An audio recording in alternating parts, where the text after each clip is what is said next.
Peniel ministries వారు సమర్పించు అల్లాడుచున్న దేవుని ఆత్మ. నేను ఆరాధించే దైవమే దైవము, నేను ప్రార్థించే దేవుడే దేవుడు. నేను ఆరాధించే దైవమే దైవము, నేను ప్రార్థించే దేవుడే దేవుడు. నేను ఆరాధించే దైవమే దైవము, నేను ప్రార్థించే దేవుడే దేవుడు. నేను ఆరాధించే దైవమే దైవము, నేను ప్రార్థించే దేవుడే దేవుడు. నేను ఆరాధించే దైవమే దైవము, మేము ప్రార్థించే దేవుడే దేవుడు. పరిశుద్ధాత్మ స్తోత్రము, పరలోకపు దేవా వందనం. పరిశుద్ధాత్మ స్తోత్రము, పరలోకపు దేవా వందనం.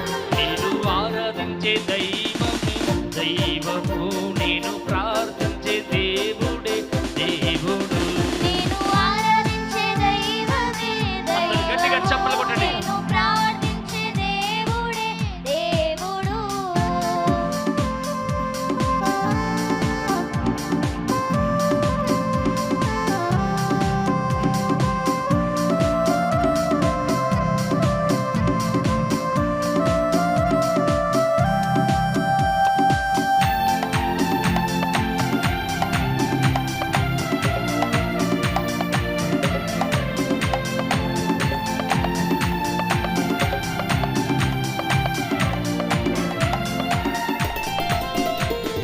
భూమి ఆకాశం ఆయన చేసెను, చెట్లు గుట్టలన్ ఆయన సృజించన్. భూమి ఆకాశం ఆయన చేసెను, చెట్లు గుట్టలను ఆయన సృజించెను. నేను ఆరాధించే దైవమే దైవము, నేను ప్రార్థించే దేవుడే దేవుడు. నేను ఆరాధించే దైవమే దైవము, నేను ప్రార్థించే దేవుడే దేవుడు.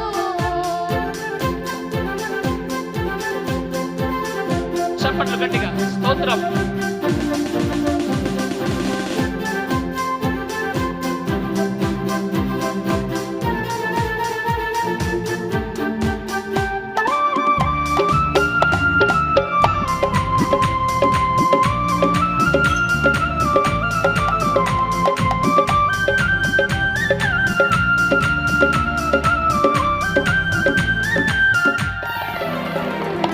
ఆకాశ పక్షులన్ ఆయన చేసెను, భూమృగముల్ ఆయన సృజించన్. ఆకాశ పక్షులను ఆయన చేసెను, భూమృగములను ఆయన సృజించెను. నేను ఆరాధించే దైవమే దైవము, నేను ప్రార్థించే దేవుడే దేవుడు. నేను ఆరాధించే దైవమే దైవము, నేను ప్రార్థించే దేవుడే దేవుడు.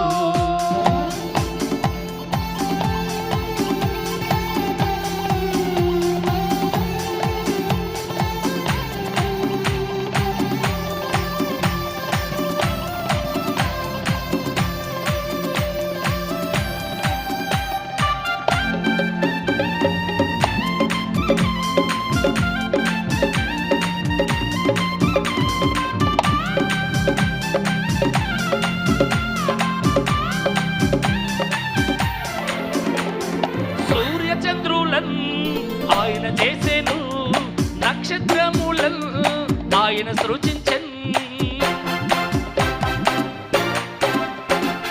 సూర్యచంద్రులను ఆయన చేసెను, నక్షత్రములను ఆయన సృజించెను. నేను ఆరాధించే దైవమే దైవము, నేను ప్రార్థించే దేవుడే దేవుడు.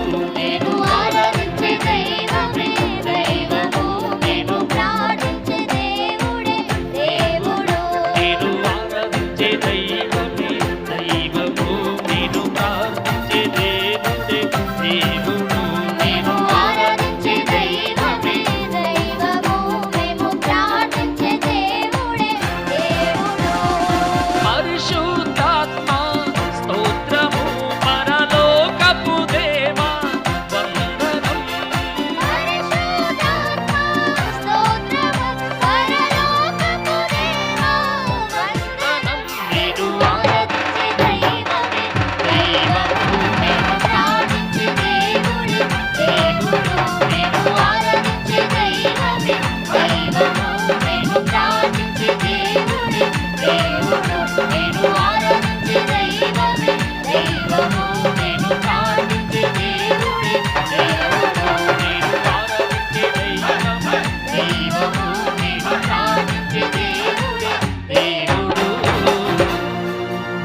దేవునికి స్తోత్రం. ప్రియ సహోదరులారా, మీ అందరికీ యేసుక్రీస్తు ప్రశస్తమైన నామములో నేను మీకు శుభాలు తెలియజేస్తా ఉన్నా. చాలా వందనాలు. దేవుని వాక్యాన్ని వినుకుంటూ చాలా మంది ఫోన్లు చేశారు. వారు చాలా విషయాలు నాతో పంచుకున్నారు. చాలా రీతిలుగా వాళ్ళు ప్రోత్సహించబడ్డారని చెప్పి నేను విన్నాను. చాలా సంతోషం. దేవుడు గొప్ప కార్యాలు చేస్తున్నాడు. ఇంకా ఆమె జీవితాల్లో దేవుడు గొప్ప గొప్ప అద్భుతాలు యేసు నామములో దేవుడు జరిగించును గాక. దేవునికి స్తోత్రం. ఈ సమయంలో దేవుని యొక్క వాక్యాన్ని మనం చదువుకుందాం. పరిశుద్ధ బైబిల్ గ్రంథంలో నుండి మత్తయి సువార్త 10వ అధ్యాయం 1 నుండి కొన్ని వచనాల వరకు. ఆయన తన 12 మంది శిష్యులను పిలిచి అపవిత్రాత్మలను వెళ్ళగొట్టుటకును ప్రతి విధమైన రోగములను ప్రతి విధమైన వ్యాధిని స్వస్థపరచుటకు వారికి అధికారం ఇచ్చెను. ఆ 12 మంది అపోస్తలుల పేర్లు ఏవనగా, మొదట పేతురనబడిన సీమోను, అతని సహోదరుడగు ఆంద్రియ, జెబెదయి కుమారుడగు యాకోబు, అతని సహోదరుడగు యోహాను, ఫిలిప్పు, బర్తలోమై, తోమా, సుంకరి అయిన మత్తయి, అల్పై కుమారుడగు యాకోబు, దద్దయి అను మారుపేరు గల లెబ్బయి, కానానీయుడైన సీమోను, ఆయనను అప్పగించిన ఇస్కరియోతు యూదా. యేసు ఆ 12 మందిని పంపుచు వారిని చూసి వారికి ఆజ్ఞాపించినది ఏమనగా, మీరు అన్యజనుల దారిలోనికి వెళ్ళకుడి, సమరయుల ఏ పట్టణంలోనైనను ప్రవేశింపకుడి, గాని ఇశ్రాయేలు వంశంలోని నశించిన గొర్రెల యొద్దకు వెళ్ళుచు పరలోక రాజ్యం సమీపించి ఉన్నదని ప్రకటించుడి. రోగులను స్వస్థపరచుడి, చనిపోయిన వారిని లేపుడి, కుష్ఠరోగులను శుద్ధులునుగా చేయుడి, దయ్యములను వెళ్ళగొట్టుడి, ఉచితముగా పొందితిరి ఉచితముగా ఇయుడి. మీ సంచులలో బంగారమునైనను వెండినైనను రాగినైనను ప్రయాణము కొరకు జాలనైనను 2 అంగీలనైనను చెప్పులనైనను చేతి కర్రనైనను సిద్ధపరచుకొనకుడి. పనివాడు తన ఆహారమునకు పాత్రుడు కాడా. మరియు మీరు ఏ పట్టణములోనైనను గ్రామములోనైనను ప్రవేశించినప్పుడు అందులో ఎవడు యోగ్యుడో విచారణ చేసి అక్కడ నుండి వెళ్ళు వరకు అతని ఇంటనే బస చేయుడి. ఆ ఇంటిలో ప్రవేశించుచు ఇంటి వారికి శుభమని చెప్పుడి. ఆ ఇల్లు యోగ్యమైనదైతే మీ సమాధానం దాని మీదికి వచ్చును, అది అయోగ్యమైనదైతే మీ సమాధానం మీకు తిరిగి వచ్చును. ఎవడైనా మిమ్మను చేర్చుకునక మీ మాటలు వినకుండిన ఎడల మీరు ఆ ఇంటినైనను ఆ పట్టణమైనను విడిచిపోవునప్పుడు మీ పాదధూళి దులిపివేయుడి. విమర్శ దినమందు ఆ పట్టణపు గతి కంటే సొదొమ గొమొర్రా ప్రదేశముల గతి ఓర్వదగినదై యుండునని నిశ్చయముగా మీతో చెప్పుచున్నాను. ఇదిగో తోడేళ్ల మధ్యకు గొర్రె పిల్లలను పంపినట్లు నేను మిమ్మల్ని పంపుచున్నాను. గనుక పాము వలె వివేకులను పావురం వలె నిష్కపటులునై యుండుడి. మనుషులను గురించి జాగ్రత్త పడుడి. వారు మిమ్మను మహాసభలకు అప్పగించి తమ సమాజ మందిరములలో మిమ్మలను కొరడాలతో కొట్టింతురు. వీరికిని అన్యజనులకును సాక్షార్థమై నా నిమిత్తం మీరు అధిపతుల ఎదకును రాజుల ఎదకును తేబడుదురు. వారు మిమ్మను అప్పగించినప్పుడు ఏలాగు మాటలాడుదుము, ఏమి చెప్పుదుము అని చింతింపకుడి. మీరేమి చెప్పవలను అది ఆ ఘడియలోనే మీకు అనుగ్రహింపబడును. మీ తండ్రి ఆత్మ మీలో ఉండి మాటలాడుచున్నాడే గాని మాటలాడువారు మీరు కారు. చూడండి ప్రియులారా, దేవుని యొక్క వాక్యంలో ఇక్కడ ఈ చదివిన వాక్య భాగంలో ఏమి రాయబడిందంటే, యేసుక్రీస్తుల వారు 2024 సంవత్సరాల పూర్వం ఈ లోకానికి వచ్చాడు శరీరధారిగా. ఆయన 33.5 సంవత్సరాల లోకంలో జీవించిన కాలం అంతా కూడా ఎన్నో లెక్కలేని అద్భుతాలు దేవుడు చేశాడు. కుంటి వారికి కాళ్ళు, గుడ్డివానికి చూపు, కుష్ఠులను శుద్ధులుగా చేశాడు, దయ్యాలు నిలగొట్టాడు, సచ్చినులను లేపిండు. సర్వలోక మానవుల కొరకు యేసుక్రీస్తుల వారు సిలువలో బలి అయి చనిపోయి సమాధి చేయబడినని బైబిల్ సెలవిస్తూ ఉంది. అదే కాకుండా యేసుక్రీస్తు లోకంలో ఉన్నప్పుడు 12 మంది శిష్యులను ఏర్పాటు చేసుకున్నాడు. ఆ శిష్యులు ఎవరంటే, వారు ఒక బెస్త కులానికి చెందినటువంటి వాళ్ళు, బెస్తోళ్ళు. వాళ్ళ వృత్తి ఏంటంటే చేపలు పట్టడం. చేపలు పట్టుకుంటూ వాళ్ళు జీవిస్తూ జీవనం గడుపుతున్నప్పుడు యేసు ప్రభు వాళ్ళ కనబడి వాళ్ళతో మాట్లాడన్నాడు, మీరు చేపలు పట్టే జాలరుగా ఉన్నారు కదా, నేను మిమ్మల్ని మనుషులు పట్టే జాలరుగా చేస్తాను, మీరు నన్ను వెంబడించండి అని చెప్పి యేసు ప్రభుల వారు సెలవిచ్చిన వెంటనే వాళ్ళు వారి వలలు పడేసి కొంతమంది వారి తల్లిదండ్రులకు అప్పగించి, కొంతమంది అక్కడనే జీతగాండ్రకు అప్పగించి, మరికొందరు అక్కడనే ఓడల దగ్గర వాళ్ళు ఆ ఓడ దగ్గరనే ఆ వలలు వదిలేసేసి సృష్టికర్తన దేవునికి విలువిచ్చి అప్పగించుకొని యేసుప్రభును అప్పటి నుండి సత్యదాకా వెంబడించారు. యేసుక్రీస్తు లోకంలో జీవించిన కాలం 33.5 సంవత్సరాలు జీవించాడు. అయితే ఆయన సేవ చేసిన కాలం 3.5 సంవత్సరాలు మాత్రమే చేశాడు. అయితే ఆ 30 సంవత్సరాలు ఇంకా పోయిండు అని అంటారా? ఆయన ఎక్కడికి వెళ్ళలేడు. ఆయన తల్లి అయినటువంటి మరియా యోసేపు దగ్గర ఉండి ఇంటికి పెద్ద కుమారుడుగా ఉండి బాధ్యతలు వహిస్తూ తన కర్తవ్యాన్ని నెరవేర్చుకుంటూ జీవిస్తూ ఉన్నాడు. తల్లిదండ్రులకు లోబడడానికి బైబిల్ చెప్తా ఉంది, పెద్దలకు లోబడడానికి బైబిల్ చెప్తా ఉంది. అయితే యేసుక్రీస్తుల వారు అలా ఈ లోకానికి వచ్చి ఆయన 30 సంవత్సరాలు ఆయన తల్లిదండ్రి యొక్క ఆధ్వర్యంలో పెరిగాడు. అదే కాకుండా 3.5 సంవత్సరాలు సేవ చేశాడు. ఆయన యేసుక్రీస్తుల వారు వెళ్ళిపోవలసిన గడియ దగ్గరికి వచ్చింది, సమీపించింది. ఏమి జరిగిందో తెలుసా? 12 మంది శిష్యులను పోగు చేసుకొని మొట్టమొదటిగా దేవుడు ఏం చేస్తుంటే వారిని ఏర్పాటు చేసుకున్నాడు. ఎవరెవరిని ఏర్పాటు చేసుకున్నంటే ఆ 12 మంది అపోస్తుల పేర్లు ఏమనగా, మొదట పేతురు అనబడిన సీమోను 1, అతని సహోదరుడు ఆంద్రేయ 2, జెబెదయి కుమారుడు యాకోబు 3, అతని సహోదరుడు యోహన్ 4, ఫిలిప్ 5, బర్తలోమయి 6, తోమా 7, సుంకరైన మత్త 8, అల్పై కుమారుడు యాకోబు 9, దద్దయి అను మారుపేరు గల లెబ్బయి 10, కానానీయుడైన సీమోను 11, ఆయన అప్పగించిన ఇస్కరియోతు యూదా. యేసుక్రీస్తుల వారు 12 మంది శిష్యులను ఏర్పాటు చేసుకున్నాడు. మీరు నాకు కావాలా? మీరు చేపలు పట్టే జాలరుగా ఉన్నారు కదా, నేను మిమ్మల్ని మనుషులు పట్టే జాలరుగా నేను మీరు ఏర్పాటు చేసుకుంటున్నా, మీరు కావాలని చెప్పి యేసుక్రీస్తుల వారు ఆ 12 మంది శిష్యులను మనుషులను పట్టే జాలరులుగా దేవుడు ఏర్పాటు చేసుకున్నాడు. రెండవది ఏంటంటే, దేవుడు ఏర్పాటు చేసుకున్న తర్వాత వాళ్ళకి ఆజ్ఞాపిస్తున్నాడు 5వ వచనంలో, యేసు ఆ 12 మందిని పంపుచు వారిని చూసి వారికి ఆజ్ఞాపించినదేమనగా, మీరు అన్యజనుల దారిలోనికి వెళ్ళకుడి, సమరయుల ఏ పట్టణంలోనైనను ప్రవేశింపకుడి గాని ఇశ్రాయేలు వంశంలోని నశించిన గొర్రెల యొద్దకే వెళ్ళుడి, వెళ్ళుచు పరలోక రాజ్యం సమీపించినదని ప్రకటించుడి అని దేవుడు ఆజ్ఞాపించాడు. 1 ఏర్పాటు చేసుకున్నాడు, 2 ఆజ్ఞాపించాడు. ఈ 3వ చూస్తే 8వ వచనాల్లో రోగులను స్వస్థపరచుడి, చనిపోయిన వారిని లేపుడి, కుష్ఠరోగులను శుద్ధులుగా చేయుడి, దయ్యములను వెళ్ళగొట్టుడి, ఉచితముగా పొందితిరి ఉచితముగా ఇయ్యుడి. 1 ఇక్కడ బైబిల్ గ్రంథంలో మత్తయి సువార్త 10:1 నుండి 4 వరకు యేసుక్రీస్తుల వారు ఏర్పాటు చేసుకున్నాడు. 2వది 5 నుండి 7వ వచనం వరకు యేసుక్రీస్తుల వారు ఏం చేసిందంటే ఆజ్ఞాపించిండు. 3వది 8 నుండి ఇక్కడ బైబిల్ గ్రంథంలో 9వ వచనం వరకు దేవుడు అధికారం ఇచ్చాడు. 4వది ఏంటంటే ఈ 16వ వచనంలో తోడేళ్ల మధ్యకు గొర్రె పిల్లలను పంపినట్లు నేను మిమ్మల్ని పంపుచున్నాను కనుక పాము వలె వివేకం కలిగి ఉండండి అన్నాడు.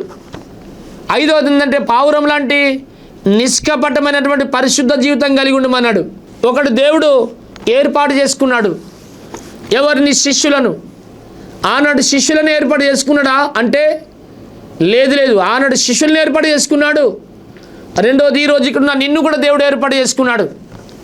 నువ్వు అనుకుంటున్నావు దేవుడు నా కలలో కనబడాలా, నా కుమారుడా నా సేవ చేయి, నా కుమార్తె సేవ చేయి అని చెప్పాలా అని నువ్వు అనుకుంటున్నావు. దేవుని ఏర్పాటు చేసుకున్నాడు. ప్రియులారా, మనం అనుకుంటాం దేవుని ఏర్పాటు నా పట్ల లేదని నువ్వు అనుకుంటున్నావు, నీ పట్ల లేదని నువ్వు అనుకుంటున్నావు, ఆయన పట్ల లేదని ఆయన అనుకుంటున్నాడు. ప్రతి ఒక్కరి పట్ల దేవుని యొక్క చిత్తం, దేవుని యొక్క సంకల్పం, దేవుని ఏర్పాటు ఒకటి ఉంటుంది. ప్రియులారా, దేవుని ఏర్పాటు లేకుండా ఆయన సంకల్పం, ఆయన చిత్తం లేకుండా ఎవడి భూమి మీద లేడు. కానీ బైబిల్ చెప్తా ఉంది దేవుడు ఎందుకు కొరకంటే మనందరినీ కూడా ఏర్పాటు చేసుకున్నాడు. ఆయన ఏర్పాటు మనం లేకపోతే ఈనాటి వరకు బ్రతికే వాళ్ళం కాం. ఆయన ఏర్పాట్లో మనం లేకపోతే ఈ దినం చూసే భాగ్యం మనకు ఉండేది కాదు. దేవుడు నిన్ను నన్ను ఈ లోకంలో ఉన్న ప్రతి ఒక్కరిని దేవుడు ఏర్పాటు చేసుకుని పెట్టుకున్నాడు. దేవునికి స్తోత్రం. ఆయన నిన్ను ఏర్పాటు చేసుకున్నాడు. దేవునికి స్తోత్రం చెప్దాం. హల్లెలూయా, హల్లెలూయా. ఆయన నన్ను ఏర్పాటు చేసుకున్నాడు, మనందరినీ కూడా ఏర్పాటు చేసుకున్నాడు. చాలామంది అనుకుంటారు దేవుని సంకల్పంలో నేను లేను అనుకుంటారు. నిజంగా నా పట్ల దేవుడి చిత్తం అసలు ఏమీ లేనట్లున్నదని అనుకుంటారు. చాలామంది అనుకుంటారు దేవుడు అసలు నన్ను ఏర్పాటు చేసుకోలేడు అనుకుంటారు. చాలా తప్పు.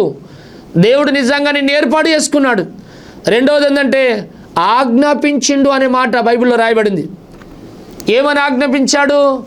అన్యజనులు వెళ్ళే త్రోవకు వెళ్ళొద్దు, ఇశ్రాయేలు నశించిన గొర్రెల యొద్దకు వెళ్ళండి, అన్యజనుల యొక్క త్రోవలోనికి మీరు వెళ్ళొద్దు అని చెప్పాడు, ఆజ్ఞాపించాడు. అన్యుల ఆచారం కానీ, అన్యుల పద్ధతులు కానీ, లోకాచారాలు కానీ, లోక పద్ధతులు కానీ దాని ప్రకారం ఎన్నడూ నువ్వు చేయకూడదు. దేవుడు ఆజ్ఞాపించాడు. దేవుడు పదాజ్ఞలు ఇచ్చి మోసేకి చెప్పిండు, ప్రజలకు దేన్ని ఆజ్ఞాపించనని చెప్పండి అన్నాడు. ప్రియులారా, దేవుడు నిన్ను నన్ను ఇష్టం వచ్చినట్టు జీవించమని చెప్పలేడు, కానీ దేవుడు మనకు కొన్ని ఆజ్ఞలు ఇచ్చి దేవుడు మనకు ఆజ్ఞాపించాడు. చేయదగిన ఏంటి, చేయదగని ఏంటి, చేయతగినవి ఏంటి, చేయకూడదు ఏంటిది, ఇవన్నీ కూడా దేవుడిని సన్నిధిలో మనం ఒకసారి కొన్నిసార్లు మనం పరిశీలన చేసుకోవాలా. దేవుడు ఆదాంతో చెప్పిండు, జీవవృక్ష ఫలం తినదని ఆజ్ఞాపించిండు. వాళ్ళు తిని చూపించేశారు. ప్రియులారా, దేవుడు కొన్ని రకాల ఆజ్ఞలు ఇస్తాడు. ఆ ఆజ్ఞలు ప్రతి ఒక్కరు కూడా పాటించాలా. చాలామంది ఈనాడు చాలామంది శాపాన్ని అనుభవిస్తున్నారు. కారణం ఏంటంటే దేవుడు ఆజ్ఞలు వారు పాటించకపోవడం ద్వారా. ప్రియులారా, దేవుని యొక్క ఆజ్ఞలు మనం పాటించాలి. బైబిల్ సెలవిస్తుంది. యోహాను సువార్త 5వ అధ్యాయం 24-25 వచనంలో, నా ఆజ్ఞలు కైకొని వాటి చొప్పున నడిచినటువంటి వాడు మరణంలో నుండి జీవంలోనికి దాటుతాడని చెప్పాడు. యోహాను సువార్త 14వ అధ్యాయం 21వ వచనంలో, నా ఆజ్ఞలు అనుసరించి వాటి చొప్పున నడిచినటువంటి వాడు నన్ను ప్రేమించువాడు అని చెప్పి దేవుడు అన్నాడు. ప్రియా సహోదరుడా, మనం దేవుని యొక్క సన్నిధానములో మనం ఏం చేయాలో తెలుసా? దేవుని సన్నిధిలో మనం ఏం చేయాలో తెలుసా? దేవుడు మనకి ఏదైతే ఆజ్ఞాపించిండో ఆజ్ఞల ప్రకారం జీవించాలా. శిష్యులకు చెప్తున్నాడు, మీరు ఇష్టం వచ్చినట్టు జీవించని అంటలేడు. అన్యజనుల దారిలోకి వెళ్ళొద్దు, సమరయ పట్టణంలోకి వెళ్ళొద్దు, ఎవరైతే మిమ్మల్ని చేర్చుకుంటాడో అక్కడనే ఉండండి, ఈ ఇంటికి ఆ ఇంటికి తిరగద్దు అన్నాడు దేవుడు. కొన్ని ఆజ్ఞల వరకు ఇచ్చాడు దేవుడు. అదే ఆజ్ఞ నీకు నాకు మనందరికి కూడా దేవుడు అలాంటి ఆజ్ఞలు ఇవ్వబోతున్నాడు. దేవునికి స్తోత్రం, హల్లెలూయా. మూడవది ఏంటంటే దేవుడు అధికారం ఇచ్చాడు. ప్రియులారా, శిష్యులకు అధికారం ఇచ్చాడు. రోగులను స్వస్థపరచండి, దయ్యాలను వెళ్ళగొట్టండి, కుష్ఠరోగులను శుద్ధులుగా చేయండి, సచ్చిన వారిని సైతం బ్రతికియండి అన్నాడు. ప్రియులారా, దేవుని నమ్మినటువంటి వాళ్ళకు మనకు దేవుడు కొన్ని అధికారులు ఇచ్చాడు. ఏంటిది అధికారం అంటే? రోగాల మీద అధికారం ఇచ్చిండు. ఏంటిది అధికారం అంటే? దయ్యాలు వెళ్ళగొట్టే అధికారం ఇచ్చిండు. ఏంటిది అధికారం అంటే? సచ్చినలో లేపే అధికారం ఇచ్చిండు. ఏంటిది అధికారం అంటే? రోగులను స్వస్థపరిచే అధికారం ఇచ్చిండు. నువ్వు అనుకుంటున్నావు నేను వట్టివాడిని, నాకే అధికారం లేదు, నేను వట్టివాడిని నువ్వు అనుకుంటున్నావు. దేవుడు నీకు అధికారం ఇచ్చాడు. బైబిల్ గ్రంథంలో దేవుని యొక్క వాక్యంలో, ఇక్కడ బైబిల్ గ్రంథంలో మత్తయి సువార్త అదే బైబిల్ గ్రంథంలో 10వ అధ్యాయం 1-2 వచనాలు, ఆయన తన 12 మంది శిష్యులను పిలిచి అపవిత్రాత్మలను వెళ్ళగొట్టుటకు అధికారం ఇచ్చినట్ట, ప్రతి విధమైన రోగములను స్వస్థపరచడానికి అధికారం ఇచ్చినట్ట, ప్రతి విధమైన వ్యాధిని స్వస్థపరచడానికి వారికి అధికారం ఇచ్చిండు అని రాయబడింది బైబిల్ గ్రంథంలో. మార్క్స్ వార్త దేవుని యొక్క వాక్యంలో 16వ అధ్యాయం 15వ వచనంలో, మీరు సర్వలోకానికి వెళ్ళి సర్వ సృష్టికి నా సువార్తను ప్రకటించండి అని అధికారం ఇచ్చాడు. అదే కాకుండా 17వ వచనంలో, అయితే రోగులను స్వస్థపరచండి, దయ్యాలను వెళ్ళగొట్టండి, సచ్చినులను లేపండి, ఉచితంగా మీరు పొందుకుంటారు కనుక ఉచితంగా ఇవ్వండి అని చెప్పన్నాడు. ఈ మాటలు చాలామందికి తెలియవు. ప్రియులారా, చాలామంది చాలా రకాలుగా అపార్థాలు చేసుకుంటుంటారు. ఈ అద్భుతాలు అనేటటువంటి ఆదిమ అపోస్తుల వరకే ఫినిష్ సమాప్తమైంది అని చెప్తా ఉంటారు. తప్పు తప్పు తప్పు, అలాంటిది కాదు. ప్రియా సహోదరుడా, ఈ అద్భుతాలు అనేటటువంటిది ఆదిమ అపోస్తుల నుండి స్టార్ట్ అయినాయి. ఆ ప్రభు అయిన యేసుక్రీస్తు నామములు స్టార్ట్ అయినాయి. ప్రభు అయిన యేసుక్రీస్తు వాడిన తర్వాత అపోస్తులు వాడారు, దాని తర్వాత శిష్యులు వాడారు. ఆ తర్వాత క్రీస్తు శకం 1వ శతాబ్దం నుండి 40 సంవత్సరాల నుండి ఇప్పటి వరకు అనేక మంది భక్తులు ఆ అధికారాన్ని వాడుతున్నారు. అధికారాన్ని దేవుడు నీకు ఇచ్చిండు. చాలామంది ప్రార్థన చేయమంటే, అయ్యా నాకు స్వస్థత వరం లేదండి అంటారు. ఏంటిది స్వస్థత వరం అంటే? ఒక రోగి మీద చేతులు పెట్టి యేసు నామములో, ప్రతి రోగమా నిన్ను బంధిస్తున్న యేసు నామంలో పో అని చెప్పడమే, ఆజ్ఞాపించడమే స్వస్థత వరం. దయ్యమా, పట్టి పిడిసిన దురాత్మ మంత్రశక్తులను యేసు నామములో బంధిస్తున్న యేసు నామములో పో అని చెప్పి గద్దించడమే ఇది అధికారము, దేవునికి స్తోత్రం, హల్లెలూయా. ఇది స్వస్థత వరం, దేవునికి స్తోత్రం. ఇదే మనకు అధికారం. లేదండి నాకు స్వస్థత వరం లేదు, ఆయనకు ప్రార్థన చేస్తే రోగం నాకు వస్తుంది, ఆయనకు ప్రార్థన చేస్తే దయ్యం నా మీద పడుతుందని చెప్పి చాలామంది అంటారు. నో నో నో, బైబిల్ చెప్తా ఉంది, మీలో ఉన్నవాడు ఈ లోకంలో ఉన్నవాడి కంటే గొప్పవాడు. గొప్ప దేవుని నువ్వు కలిగి ఉన్న వట్టిదనవు కావు. నీలో పరిశుద్ధాత్ముడు ఉన్నాడు, నీలోన పవర్ ఉంది. ఆ పవరే ఒక రోగి మీద చేతుంచినప్పుడు ఆ పవర్ వెళ్ళి తాకే రోగిని బాగా ఎత్తుంది. ఒక వ్యాధి కలిగిన వాడి మీద చేతులు ఉంచినప్పుడు ఆ వ్యాధి కలిగిన మీద వేస్తున్నామని ఆజ్ఞాపించినప్పుడు ఆ పవర్ వెళ్ళని తాకుతున్నది, వాళ్ళు బాగుపడతారు. దేవునికి స్తోత్రం. దేవుడు ఏర్పాటు చేసుకున్నాడు. రెండవది ఏంటంటే ఆయన ఆజ్ఞాపించాడు. మూడవది ఏంటంటే అధికారం ఇచ్చాడు. నాలుగవది ఏంటంటే తోడేళ్ల మధ్యకు 16వ వచనంలో గొర్రె పిల్లలను పంపినట్లు నేను మిమ్మల్ని పంపుచున్న కనుక పాములంటి వివేకం కలిగి ఉండమన్నాడు. ప్రియులారా, పాములంటి వివేకం కలిగి మనకు ఉండాలా. బైబిల్ ఏం చెప్తుందంటే వివేకం లేని సుందర స్త్రీ అట పంది ముక్కున పెట్టిన బంగారు కమ్మిలుడు సమానమట. పంది యొక్క ముక్కుకు ఎంత మంచి బంగారం, మంచి గోల్డ్ తీసుకొచ్చి దాని ముక్కుకు కుట్టినా అది పోయి బురదలకు వస్తూ ఉంటుంది. ఎందుకంటే బంగారం అని దానికి తెలియదు. ఎందుకంటే నేను పెట్టుకున్నది ఆ బంగారంకు తగిలించిన ముత్యాలని తెలియవు. ఎందుకంటే అది వజ్రం అని తెలియదు నిజంగా. ఎందుకంటే అయ్యో కొత్త బట్టలు ధరింపజేసిండ్రు, దీన్ని నేను ఎట్లా ఖరాబ్ చేయాలని చెప్పి దానికి తెలియదు. ప్రియా సహోదరుడా, ఈ విషయాన్ని మనం అర్థం చేసుకోవాలా. ఏమిటంటే ఇక్కడ బైబిల్ గ్రంథం ఏం చెప్తుందంటే తోడేళ్ల మధ్య గొర్రె పిల్లలను పంపిడు కాబట్టి వివేకం దేవుడు మనకి ఇచ్చాడు. వివేకం కలిగి జీవించమన్నాడు. మనం ప్రజల్లో తిరుగుతున్నాం, ఎవరెటి వంటలో తెలుసా నీకు? ప్రిలారా, నీ స్నేహితుడు నీ మీదికి లేచే దినం రాబోతున్నది, నీ చేత తిన్నోడే నీ మీదికి మడిమెత్త దినం రాబోతున్నది. చాలా వివేకంతో ప్రవర్తించాలి. ఎటు వెళ్ళి తటు మాట్లాడడం, ఎక్కడికంటే అక్కడికి వెళ్ళడం, ఎవరినంటే వారిని నమ్మడం ఇది మంచిది కాదు. నువ్వు ఉన్న ప్రదేశం ఏంటిది, నువ్వు చేస్తున్న ఆ స్నేహం ఏంటిది, నువ్వు ఎటువంటి వారి మధ్య ఉన్నావు ఒకసారి ఆలోచన చేయి. ప్రియులారా, వివేచన లేకుండా లోతు అనే వ్యక్తి సొదొమ గొర్రెమ పట్టణంలో ఉన్నాడు. ఎవరి మధ్య అంటే కామ క్రోధ మద మత్సరాలు కలిగినటువంటి వారి మధ్య. చివరికి ఏం చేశారో తెలుసా? తన ఇంటికి వచ్చిన దేవదూతలను చెప్తా మా మనుషులు మా దగ్గరికి పంపించండి అని అన్నారు.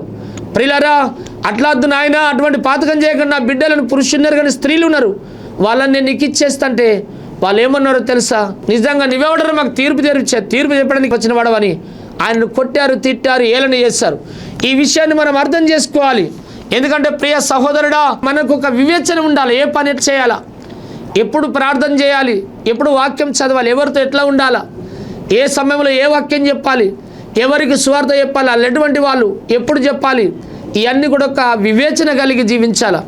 ఐదవది ఏంటంటే ఇక్కడ బైబిల్ గ్రంథం సెలవిస్తుంది. ఐదవది ఏంటంటే ఆ యొక్క పావురం లాంటి నిష్కపటమైనటువంటి జీవితం జీవించాలి. అంటే పావురం లాంటి పరిశుద్ధత. పావురం ఎట్లుంటుందో తెలుసా? పావురము సావాసం కోరుతూ ఉంటుంది. ఒంటి పావురం, ఒక్క పావురం ఎక్కడ ఒకటి ఉండదు. ఆడ పావురం ఉందంటే మగ పావురం ఉంటుంది, మగది ఉన్నదంటే ఆడది తప్పకుండా ఉంటుంది. ప్రియులారా, సావాసాన్ని మనం కోరాలి. ఒంటరిగా ఉండద్దు, తప్పు, మోసపోతాం. ఒంటరిగా ఉంటే పడిపోయే ఛాన్స్ ఉంటుంది. ఆదమ వలన దేవుడు ఏదైనా వలన ఉంచినప్పుడు అవ్వమ్మ ఒంటరితనం కోరుకున్నది. అవ్వమ్మను సాతానుడి ముందు మోసం చేసింది కానీ ఆదామును మోసం చేయలేడు. బైబిల్ చెప్తా ఉంది. ఒంటరితనం మంచిది కాదు, సావాసం కలిగి మనం జీవించాలి. రెండవది ఏంటంటే ఈ పావురం ఎట్లుంటుందంటే దాని నడక ఎంతో చక్కగా సుందరంగా నడుస్తూ ఉంటుంది.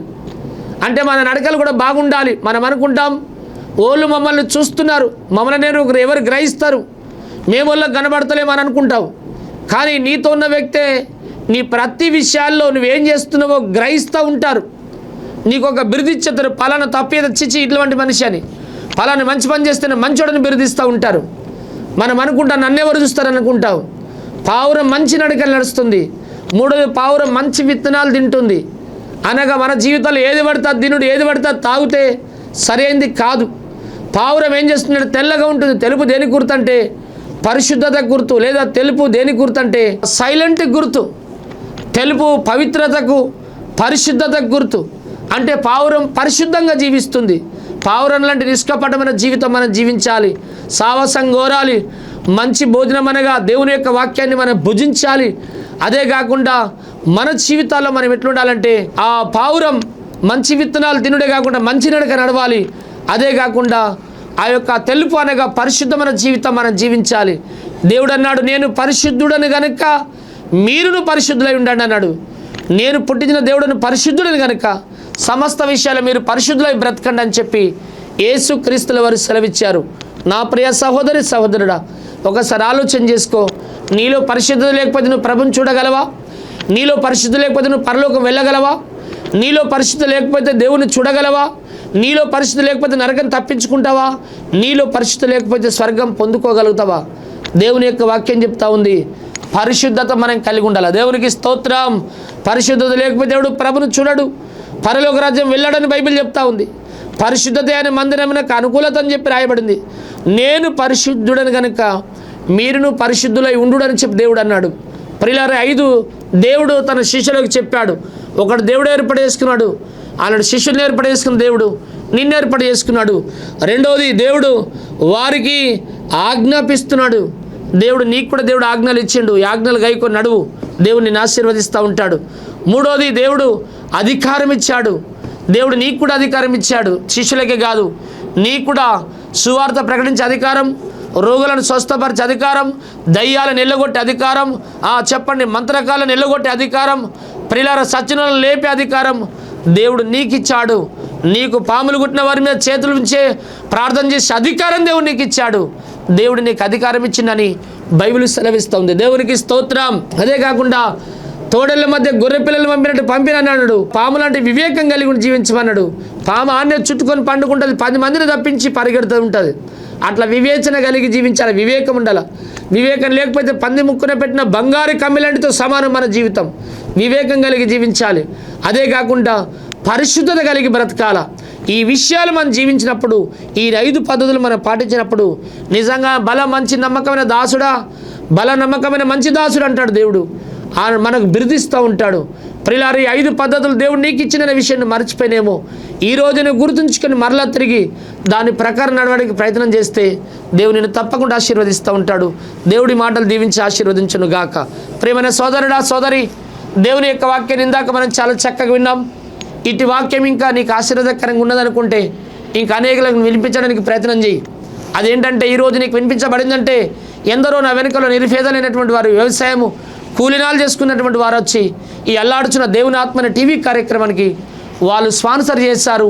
ఈ వాక్యాన్ని మీ దగ్గర వరకు నేను తీసుకురావడం జరిగింది. ప్రియులారా, మీ దగ్గర నేను ఆగిపోవద్దు. ఇంకా దేవుని యొక్క వాక్యం మీ ఆవాలు ప్రాంతం వాళ్ళ దగ్గరికి వెళ్ళాలి. వాళ్ళు కూడా దేవుని యొక్క వాక్యం వినాలి. మీరు ఎట్లా వాళ్ళు వినాలంటే, ఈరోజు ఇత్తమన్న ఈ వాక్యాన్ని ఇంకా కొంచెం ముందుకు మనం తీసుకుని వెళ్ళాలంటే ఇలా కొంచెం భారాన్ని మనం భరించి స్పాన్సర్ చేసినట్లయితే అనేకులకి ఈ వాక్యం అందించబడుతుంది, ఆశీర్వదించబడతారు, దేవుని రాజ్యం తప్పకుండా చేరుతూ ఉంటారు. దేవుడి మాటలు దీవించి ఆశీర్వదించను గాక. స్పాన్సర్ చేయవలసిన వారు చేయండి. ప్రతి బుధవారం ప్రొద్దున 6:30 గంటలకు అల్లాడుచున్న దేవుని ఆత్మన టీవీ కార్యక్రమం గాస్పల్ టీవీ ఛానల్ ద్వారా వస్తుంది, చూడండి. ప్రొద్దున 6:30 నుండి 7 వరకు. అదే కాకుండా యూట్యూబ్ ఛానల్ కూడా ఎం ప్రభాకర్ పాస్టర్ పెనియల్ మినిస్ట్రీ అని చెప్పి వాయిస్ రికార్డ్ ఇవ్వండి, లేదా మీరు దాన్ని టచ్ చేయండి. తప్పకుండా దాంట్లో ఉన్న వాక్యాలన్నీ కూడా, ప్రసంగాలన్నీ కూడా మీకు వస్తూ ఉంటాయి. దేవుడి మాటలు దీవించి ఆశీర్వదించును గాక. మహోన్నతుడా మా తండ్రి, ఇంతవరకు నీ దయను బట్టి ప్రభు అనేకులను ప్రేరేపించి నీ వాక్యం చెప్పడానికి ఇక్కడ దాకా తీసుకొచ్చినందుకు స్తోత్రం. నీ వాక్యం ప్రతి బిడ్డ హృదయాలను నీరుగడ్డి ఫలింపచ్చి అలాంటి శిష్యులను ఏర్పాటు చేసుకున్నావయ్యా, మమ్మలను కూడా ఏర్పాటు చేసుకున్నావు. అలాంటి శిష్యులకు ప్రభ ఆజ్ఞాపించినవయ్యా, మాకు కూడా నువ్వు ఆజ్ఞాపించినవు, నీకు వందనాలు. శిష్యులను ప్రభాతానికి స్తోత్రం, తన అధికారం ఇచ్చినవయ్యా, మాకు కూడా నువ్వు ఇచ్చినందుకు స్తోత్రం. శిష్యులను ప్రభాతానికి స్తోత్రం. పాము లాంటి వివేకం కలిగి జీవించమన్నవయ్యా, మేము అలాంటి వివేకం కలిగి జీవించడానికి నీ కృప సాయించి, శిష్యులకి చెప్పావు తండ్రి పావురం లాంటి పరిశుద్ధత కలిగి జీవించమన్నవయ్యా, అలాంటి పరిశుద్ధమైన జీవితం మేము మా కుటుంబం కలిగి ఉందము గాక. జయంతో నింపి నడిపించి అద్భుతాలు చేసి కాపాడు. యేసు నామములో ప్రార్థిస్తున్నాం తండ్రి, ఆమేన్. మా చిరునామా పెనుయేలు ప్రార్థనా మందిరం, కరీంనగర్ రోడ్, మోర్తాడ్, నిజామాబాద్ జిల్లా, తెలంగాణ. మీరు సంప్రదించవలసిన మా ఫోన్ నంబర్లు 9849272545, 9908771146.